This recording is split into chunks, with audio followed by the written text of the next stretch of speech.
అందరికీ నమస్కారం. ఈరోజు మనం డిఆర్‌డిఓ నుంచెల్లి defence research and development organisation నుంచి వచ్చిన నోటిఫికేషన్ గురించి చూద్దాము. ఈ నోటిఫికేషన్ అనేది మనకు centre for personnel talent management నుంచి వచ్చిందనమాట. నోటిఫికేషన్ గురించి కంప్లీట్ డీటెయిల్స్, ఎలిజిబిలిటీ ఏంటి, అప్లికేషన్ ప్రాసెస్ ఏంటి అని ప్రతి ఒక్క పాయింట్ మిస్ కాకుండా చెప్తాను. వీడియో ఎండ్ వరకు చూడండి. మనము అప్లికేషన్ చూసుకుంటే మనకు 561 వేకెన్సీస్ అనేవి ఉన్నాయి. సీనియర్ టెక్నికల్ పోస్ట్ స్టే బీకి 206 వేకెన్సీస్ ఏమో మనకు టెక్నీషియన్ ఏకి ఉన్నాయన్నమాట. మనకు టోటల్గా వచ్చేసి 700+ వేకెన్సీస్ ఉన్నాయి. నియర్లీ 800 వేకెన్సీస్ ఉన్నాయన్నమాట. మనము ఓపెనింగ్ డేట్ చూసుకుంటే ఈ అప్లికేషన్ అనేది మనకు 11th డిసెంబర్కి అనేది ఓపెన్ అయింది. మనకు క్లోజింగ్ డేట్ 1st ఉంది. జనవరి 1st వరకు మనము అప్లై చేసుకోవడానికి వీలుంది నైట్ లోపు. 2355 అంటే మనకు 11:55 వరకు. 11:55 లోపు మీరు అప్లై చేసుకోవాలి. జనవరి 1st అనేది లాస్ట్ డేట్ వరకు చూడకండి, ముందే అప్లై చేసుకోండి. మనము ఫీ పేమెంట్కి చూసుకుంటే 2 days ఎక్స్ట్రా ఇచ్చారు. మనం కరెక్షన్ విండో మనకు 4th నుంచి 6th వరకు ఓపెన్ అయ్యిద్ది. మనకు టైర్ 1 ఎగ్జామ్ అనేది ఇంకా ఏం మనకు మెన్షన్ చేయలేరు. అఫీషియల్ వెబ్సైట్లో పెడతారు. నేను మీకు అప్డేట్ కూడా ఇస్తాను. మనం ఇక్కడ చూసుకుంటే 2 డిఫరెంట్ టైప్స్ ఆఫ్ క్యాడర్ వాళ్ళకు ఇప్పుడు పోస్టులు అనేవి ఇచ్చారనమాట. ఫస్ట్ సెక్షన్ 1 చూసుకుంటే మనము సెక్షన్ 1లో మనము స్టాబ్ బీకి అని చెప్పాను కదా, group B non gazetted non ministerial పోస్ట్కి పే స్కేల్ చూసుకుంటే మనము 35,000 నుంచి వెళ్ళి 1,12,000+ వరకు ఉంటుంది. 7th CPC ఇది 8th పే కమిషన్ వరకు కాదు మెన్షన్ చేసింది మనకు. 8th పే కమిషన్ ఇంకా రాలేదు కాబట్టి 7th పే కమిషన్ వరకు ఇంత శాలరీ ఉంటుంది మనకు. ఎడ్యుకేషనల్ క్వాలిఫికేషన్స్ చూసుకుంటే బీఎస్సీ లేదంటే డిప్లొమా ఉండాలి. ఏదన్నా ఒకటి ఉంటే మనకు ఎలిజిబుల్ అనమాట. ఇంకోటి ఏంటంటే మనకు ఫైనల్ ఇయర్ స్టూడెంట్స్ వాళ్ళు నాట్ ఎలిజిబుల్. హయ్యర్ క్వాలిఫికేషన్స్ ఉన్న వాళ్ళు కూడా వాళ్ళది ఏమంటారు, వాళ్ళ కోర్స్ కంప్లీట్ అయ్యి ఉండాలన్నమాట. నెక్స్ట్ మనం ఈచ్ పోస్ట్ వేకెన్సీస్ ఎన్ని, ఎలిజిబిలిటీ ఏంటి, ఎడ్యుకేషనల్ క్వాలిఫికేషన్ ఏంటి అంటే మనకి ఈచ్ అండ్ ఎవ్రీథింగ్ మెన్షన్ చేశారు చూడండి.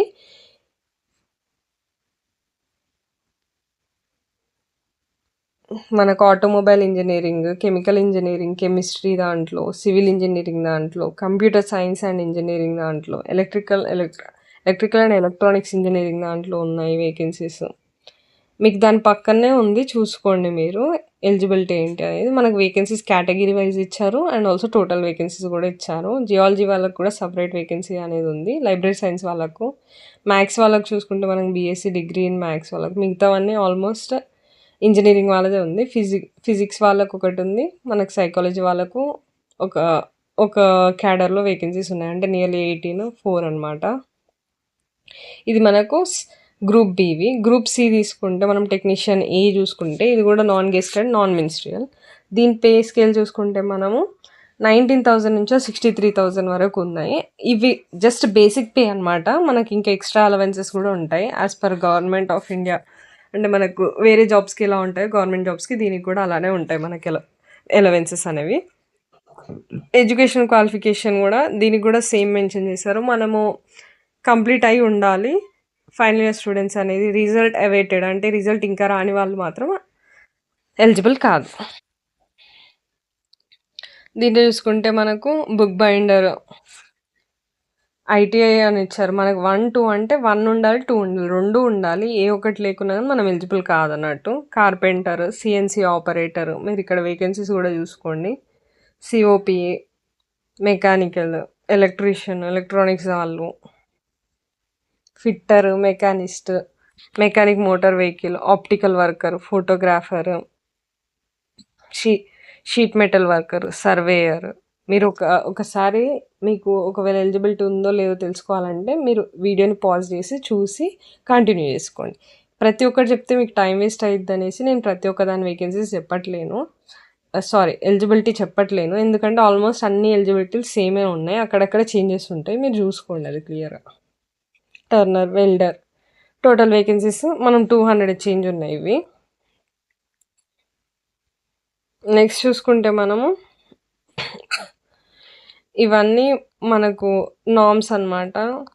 పీడబ్ల్యూడీ వాళ్ళకు ఏమేమి ఉండాలి, మనకు మిగతా జాబ్స్‌కి ఎలా ఉంటదో ఆల్మోస్ట్ అలానే ఉన్నాయి. 7th పే కమిషన్ ప్రకారం ఇస్తున్నారు. మెన్షన్ చేశారు చూడండి. నెక్స్ట్ టర్మ్స్ అండ్ కండిషన్స్ మనకు ఫస్ట్ పోస్టింగ్ ఇచ్చిన దగ్గర అట్లీస్ట్ 5 ఇయర్స్ వర్క్ చేయాలి. ఆ 5 ఇయర్స్ వర్క్ చేసిన తర్వాతనే ట్రాన్స్ఫర్ అనేది ఉంటది. ఇది మనకు టర్మ్స్ అండ్ కండిషన్స్‌లో స్పెసిఫిక్‌గా మెన్షన్ చేసి ఇచ్చారు. 5 ఇయర్స్ వరకు మనకు ట్రాన్స్ఫర్ అనేది ఉండదు. ఎక్కడ వస్తే అక్కడే చేయాల్సొస్తది.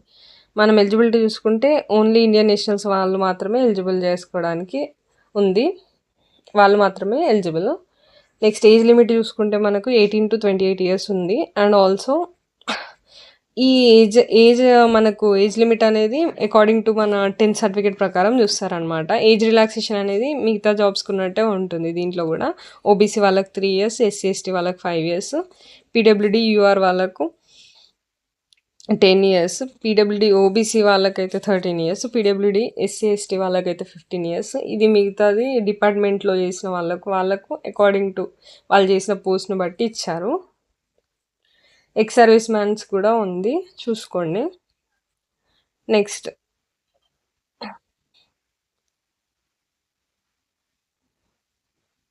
ఇక్కడ డిస్‌క్వాలిఫికేషన్ కూడా మెన్షన్ చేశారు. ఏంటంటే ఆల్రెడీ మ్యారేజ్ చేసుకున్న, ఆల్రెడీ అంటే సెకండ్ మ్యారేజ్ చేసుకున్న వాళ్ళు కానీ, ఫస్ట్ వైఫ్‌కి డైవర్స్ ఇవ్వకుండా సెకండ్ మ్యారేజ్‌లో ఉన్న వాళ్ళు కానీ, అంటే ఓన్లీ సింగిల్ మ్యారేజ్ చేసుకున్న వాళ్ళు మాత్రమే ఎలిజిబుల్. మిగతా ఎలాంటివి అయినా నాట్ ఎలిజిబుల్ అని మెన్షన్ చేశారు మనకు. మేబీ సెకండ్ మ్యారేజ్ అవుతుండొచ్చు, లేదంటే ఆల్రెడీ వాళ్ళ స్పాజ్ ఉండి కూడా అంత డైవర్స్ ఇచ్చేసి చేసుకున్నా కానీ మీరు నాట్ ఎలిజిబుల్. మెడికల్ ఫిట్‌నెస్ చూసుకుంటే మనకు 6/6 ఉండాలి ఐ విజన్ అనేది.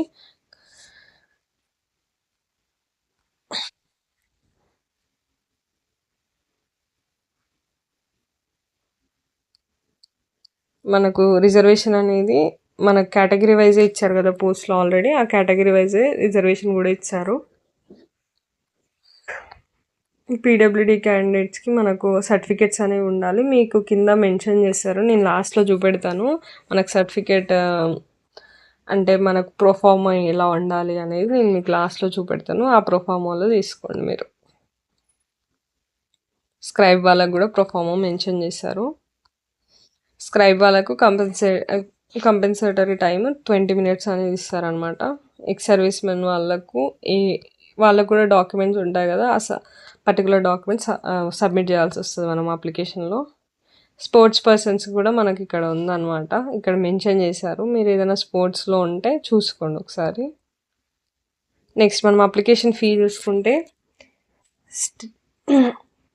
గ్రూప్ బికి చూసుకుంటే మనం అప్లికేషన్ ఫీ అనేది యూఆర్, ఓబీసీ, ఈడబ్ల్యూఎస్, ఎంఎస్పీ వాళ్ళకి చూసుకుంటే 250 ఉంది. ఇది నాన్ రిఫండబుల్ అనమాట. రిఫండబుల్ ఏమో 500 ఉంది. మనకు టోటల్ 750. అంటే మనం 750 అప్లికేషన్ ఫీ కడితే మనం ఒకవేళ ఎగ్జామ్ రాస్తే మనకు 500 అనేది రిఫండ్ అవుద్ది మన అకౌంట్లో. అదే ఉమెన్, ఎస్సీ, ఎస్టీ వాళ్ళకు మనకు నాన్ రిఫండబుల్ ఫీజు ఏం లేదు, ఓన్లీ రిఫండబుల్ ఫీజే ఉంది. 500 కడితే వాళ్ళకి 500 మళ్ళీ రిటర్న్ పడుతుంది. టెక్ ఏ వాళ్ళకి చూసుకుంటే మనము జనరల్, ఓబీసీ, ఈడబ్ల్యూఎస్ వాళ్ళకి 100 ఉంది నాన్ రిఫండబుల్. రిఫండబుల్ ఫీ ఏమో 500. మనం టోటల్ 600 పే చేయాల్సి వస్తుంది. మనం ఎగ్జామ్ రాస్తే 500 మనకు రిటర్న్ పడతాయి. ఉమెన్ క్యాండిడేట్స్, ఎస్సీ, ఎస్టీ, పీడబ్ల్యూడీ వాళ్ళకి చూసుకుంటే మనము అప్లికేషన్ ఫీ అనేది ఏం లేదు, non refundable application fee. Refundable application fee అయితే మనం 500 పే చేయాల్సి వస్తుంది. ఆ 500 మనకు రిఫండ్ అవుతాయి. ఇక్కడ మెన్షన్ చేశారు. నేను మీకు చెప్పాను కదా, టైర్ 1 ఎగ్జామ్‌కి మనం ఎగ్జామ్ అటెండ్ అయితే మాత్రమే మనకు రిఫండ్ అనేది వస్తుంది. ఎగ్జామ్ అటెండ్ అవ్వకుంటే మీరు ఏ కండిషన్ మీదైనా ఎగ్జామ్ అటెండ్ అవ్వకుంటే మీకు రిఫండ్ అవ్వదు. మనకు మోడ్ ఆఫ్ పేమెంట్ చూసుకుంటే ఆన్లైన్ మోడే ఉంది. Through credit card, debit card, net banking, UPI దేని నుంచి అయినా మనం చేసుకోవచ్చు. బ్యాంక్ ఛార్జెస్ పడతాయి మనకు, GST or some service taxes అయితే పడతాయి మనకు. నెక్స్ట్ మనం కరెక్షన్ ఆఫ్ అప్లికేషన్కి మనకు 2 days ఇచ్చారనమాట. 4th నుంచి 6th వరకు ఇచ్చారు. ఆ తర్వాత మనకి ఎలాంటి కరెక్షన్స్ చేసుకోవడానికి వీలు ఉండదు. సో 4th to 6th మీరు అప్లికేషన్ ఫిల్ చేసేటప్పుడే 1-2 సార్లు చెక్ చేసుకోండి. ఏమన్నా డీటెయిల్స్ మిస్ అయితే మనకు కరెక్షన్ విండోలో కూడా కొన్ని డీటెయిల్స్ కరెక్ట్ చేసుకోవడానికి ఉంటుంది. సో ఆ డీటెయిల్స్ కూడా మీరు 4th to 6th లోపే చేసుకోవాలి. మనం ఎగ్జామినేషన్ సిటీస్ చూసుకుంటే మనకు ఇక్కడ మెన్షన్ చేసిన సిటీస్‌లో ఎక్కడైనా మనకు ఎగ్జామినేషన్ ప్రిఫరెన్స్ పెట్టుకోవడానికి చాయిస్ ఉంటది. మన సైడ్ చూసుకుంటే మనం హైదరాబాద్ ఉంది. విజయవాడ, విశాఖపట్నం ఉన్నాయి మనకు. వరంగల్ గూడా ఉంది. తిరుపతి. ఇంకేమన్నా మిస్ అయితే చూడండి మీరొకసారి. ఇవి మనకి ఎగ్జామినేషన్ సిటీస్‌కి ఇచ్చారు సెంటర్స్. నెక్స్ట్ మనం టైర్ 2 అనేది మనకు సెపరేట్‌గా మెన్షన్ చేస్తారు. దానికి మనమే మెన్షన్ చేసుకొని అంటే మనం ప్రిఫరెన్స్ పెట్టుకోవడం అట్లా ఏముండదు. అంటే వాళ్ళు సెలెక్ట్ చేసిన దాని ప్రకారము వాళ్ళు తీసుకుంటారనమాట. సిటీస్ కూడా ఇక్కడ క్యాండిడేట్స్ ఎంతమంది ఉన్నారు దాన్ని బట్టి ఇస్తారు. సో మనం ప్రిఫర్ చేసుకోవడానికి లేదు. అప్లై చేయడానికి ప్రాసెస్ ఏంటి అంటే నేను మీకు స్టెప్ బై స్టెప్ చెప్తాను. ఇక్కడ మీకు అఫీషియల్ వెబ్సైట్ కనిపిస్తుంది కదా, https అని జీ పాయింట్ దగ్గర. ఆ అఫీషియల్ వెబ్సైట్లో మనము అఫీషియల్ వెబ్సైట్కి వెళ్తే ఆఫరింగ్స్ అని ఉంటుంది. ఆఫరింగ్స్ తర్వాత మనకు వేకెన్సీస్ అనేది డిస్ప్లే అవుతుంది. ఆ వేకెన్సీస్ మీద క్లిక్ చేయండి. అది క్లిక్ చేసిన తర్వాత మనకు క్లిక్ హియర్ టు అప్లై అని ఉంటుంది. అది క్లిక్ చేస్తే మనకు అప్లికేషన్ ఫామ్ అనేది వస్తుంది అనమాట. మీరు ప్రతి ఒక్క ఇన్స్ట్రక్షన్ చదివి అప్లికేషన్ అనేది చేయండి. మనం చూసుకుంటే వ్యాలిడ్ ఈమెయిల్ ఐడి ఉండాలి, మనకు మొబైల్ నెంబర్ ఉండాలి, రీసెంట్ది కలర్ ఫోటో ఉండాలి, స్కాన్డ్ కాపీ ఆఫ్ మన సిగ్నేచర్ అనేది ఒకటి ఉండాలి. అండ్ ఆల్సో మనకు ఎడ్యుకేషనల్ క్వాలిఫికేషన్ మెన్షన్ చేశారు కదా దాంట్లో, ఆ సర్టిఫికేట్స్ అన్నీ ఉండాలి. అవన్నీ స్కాన్ చేసి పెట్టుకోండి. 10th క్లాస్ సర్టిఫికేట్ అనేది అప్లోడ్ చేయాల్సి వస్తుంది. ఫర్ ఏజ్ ప్రూఫ్కి 10th క్లాస్ సర్టిఫికేట్ అనేది కూడా మనము అప్లోడ్ చేయాల్సి వస్తుంది. 10th సర్టిఫికేట్ కూడా రెడీగా పెట్టుకోండి మీరు. ఒకవేళ మీకు రిజర్వేషన్ కానీ రిలాక్సేషన్ కానీ ఉంటే SC, ST, OBC, non criminal layer వాళ్ళకి, ఈడబ్ల్యూఎస్ వాళ్ళకు మీరు ఆ రిజర్వేషన్ సర్టిఫికేట్స్ అని మన కేటగిరీ సర్టిఫికేట్స్ కూడా రెడీగా పెట్టుకోండి. ఇంకొకటి మీరు వాడే బ్యాంక్ అకౌంట్ డీటెయిల్స్ కూడా పెట్టాలి. ఎందుకంటే రిఫండ్ అవుతుంది కదా మనకు. సో ఆ రిఫండ్ కోసం అనేది మనకు బ్యాంక్ డీటెయిల్స్ కూడా అడుగుతారు అనమాట. మన నేమ్, అకౌంట్ నెంబరు, ఆ డీటెయిల్స్ అనేది కేర్ఫుల్గా ఫిల్ చేయండి. ఎందుకంటే మీరు రాంగ్గా ఎంటర్ చేస్తే మీకు రిఫండ్ అవ్వదు.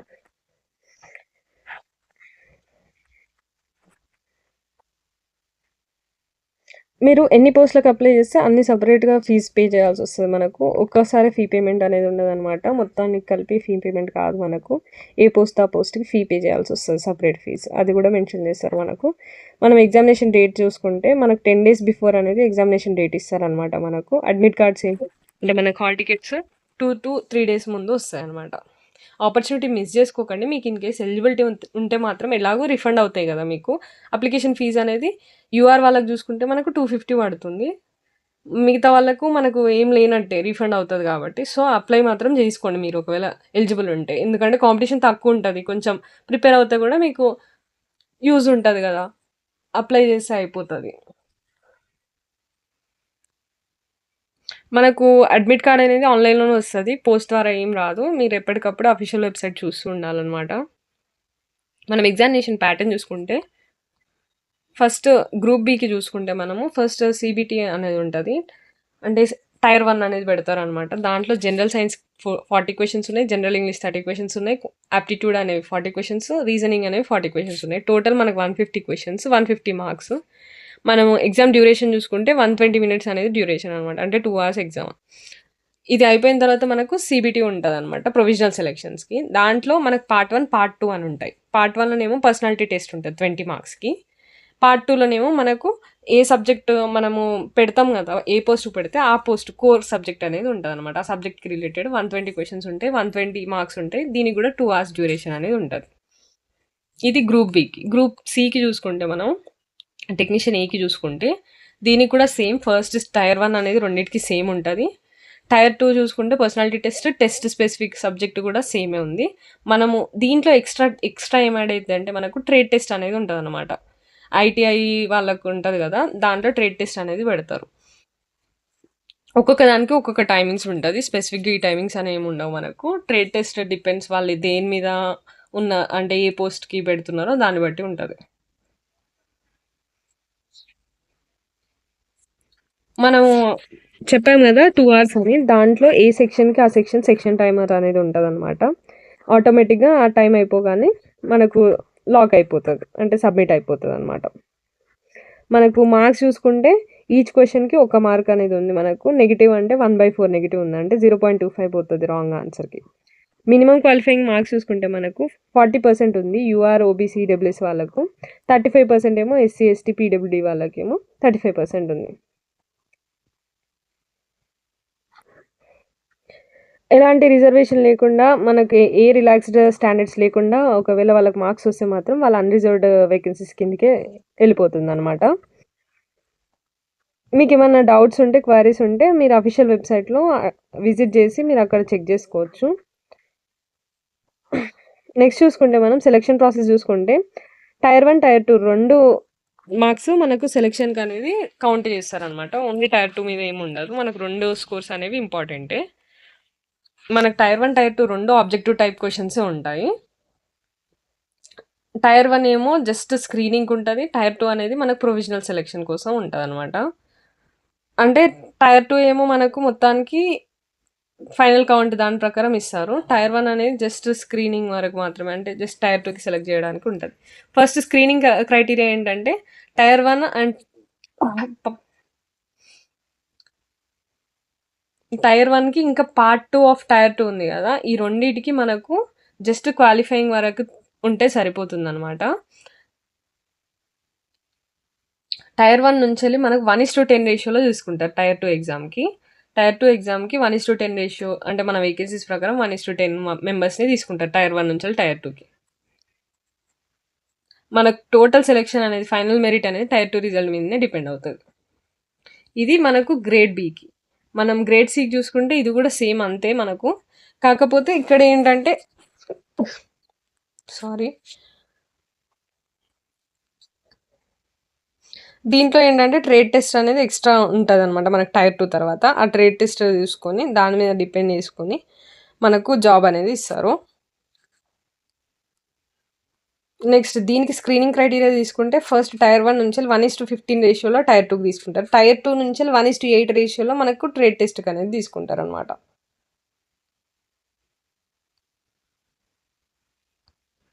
ఇంతకుముందు ఆల్రెడీ డీఆర్‌డీలో చేసిన వాళ్ళకైతే ఒకవేళ 2 ఇయర్స్ అప్రెంటిస్‌షిప్ చేసిన వాళ్ళైతే వాళ్ళకి ఈ ట్రేడ్ టెస్ట్ అనేది ఏమి ఉండదనమాట. దీనికి కూడా మనకు టైర్ 2 మెరిట్ లిస్టే తీసుకుంటారు లాస్ట్ ఫైనల్ సెలక్షన్‌కి.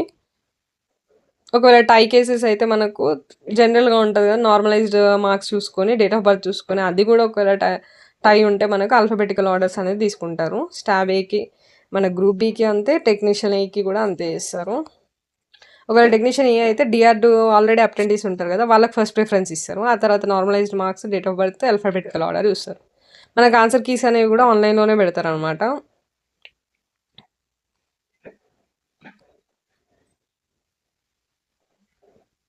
ఇవన్నీ మీరు ఒకసారి చదువుకోండి ఇన్‌స్ట్రక్షన్స్. డాక్యుమెంట్ వెరిఫికేషన్ ఇవన్నీ డీటెయిల్స్ చూడండి ఒకసారి. ఈచ్ అండ్ ఎవ్రీ డీటెయిల్ ఉంది ఇక్కడ. మీరు అప్లై చేసేటప్పుడు ఇన్‌స్ట్రక్షన్స్ చూసుకోండి. మీరు అఫీషియల్ వెబ్‌సైట్ అనేది ఎప్పటికప్పుడు చూస్తూ ఉండాలనమాట. అఫీషియల్ వెబ్‌సైట్ చూస్తుంటే మనకు అడ్మిట్ కార్డ్ ఎప్పుడొస్తది, ఎగ్జామ్స్ ఎప్పుడుంటాయి అనేది మనకు డీటెయిల్స్ తెలుస్తుంటాయి. ర్యాంకింగ్ ఆఫ్ క్యాండిడేట్స్ ఎలా ఇస్తారో అది కూడా మెన్షన్ చేస్తారు మనకు. ఒకవేళ మిస్‌కండక్ట్ అయితే అబ్రివియేషన్స్ మీనింగ్స్ ఇక్కడ. నేను మీకు చెప్పాను కదా స్టార్టింగ్‌లో అనెక్చర్ 1 అంటే మనకు ప్రొఫార్మా ఎలా ఉంటదని. ఆ ప్రొఫార్మా ఇక్కడ ఇప్పుడు చూపెడుతున్నాను చూడండి. ప్రతి ఒక్క దానికి ప్రొఫార్మా ఉంది. ఆ ఫార్మాట్‌లో ఉంటేనే మీది యాక్సెప్టబుల్ అన్నట్టు. లేదంటే రిజెక్ట్ చేస్తారు. ఇది ఎస్సీ, ఎస్టీ వాళ్ళది చూడండి ఒకసారి. ఇది ప్రొఫార్మా మీది. నెక్స్ట్ చూసుకుంటే మనము ఓబీసీ వాళ్ళది ఇది. నాన్ క్రీమీ లేయర్ వాళ్ళకు. నెక్స్ట్ చూసుకుంటే మనం ఓబీసీ వాళ్ళది ఇది డిక్లరేషన్ ఫామ్. ఈ డిక్లరేషన్ ఫామ్ అనేది మీరు రాసి అప్లోడ్ చేయాల్సి వస్తుంది. ఇదేమో ఈడబ్ల్యూఎస్ వాళ్ళకు ఇన్కమ్ అండ్ అసెట్ సర్టిఫికేట్. ఇది డిసేబిలిటీ వాళ్ళది. నేను మీకు అఫీషియల్ వెబ్సైట్ పీడిఎఫ్ అనేది నోటిఫికేషన్ అనేది మెన్షన్ చేస్తాను. మీరు దాంట్లో నుంచి వెళ్ళి ప్రింట్ తీసుకున్నా తీసుకోవచ్చు ఒకవేళ మీ దగ్గర లేదు అంటే. సెల్ఫ్ డిక్లరేషన్వి. ఇది డిసేబిలిటీది ఎలా ఉండాలో మెన్షన్ చూపెట్టారు ఇక్కడ ఆ ఇమేజెస్ ప్రకారం. నెక్స్ట్ ఇది స్క్రైబ్ వాళ్ళకు, స్క్రైబ్ పెట్టుకున్న వాళ్ళకు. ఇది డిసేబిలిటీస్ వాళ్ళది, ఎక్స్ సర్వీస్ మెన్ వాళ్ళకు. నెక్స్ట్ చూసుకుంటే మనము ఏదైనా central government already departmental candidates వాళ్ళకు ఏజ్ రిలాక్సేషన్ కావాలంటే వాళ్ళది ఇది. గేమ్స్ స్పోర్ట్స్ పర్సన్స్ అని మెన్షన్ చేశారు కదా, ఏ స్పోర్ట్స్లో ఉంటాయి అని. 65 స్పోర్ట్స్లో మీరు ఉంటే మీరు అప్లికేబుల్, అది మెన్షన్ చేశారు వీళ్ళకు అనేసి. స్పోర్ట్స్ వాళ్ళకి ఇది అనమాట ప్రొఫామో.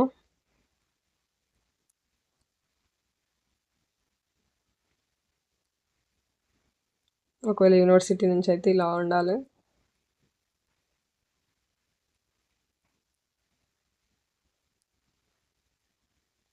ఇదండి. మీకు ఇంకేమైనా డౌట్స్ ఉంటే కమెంట్ చేయండి.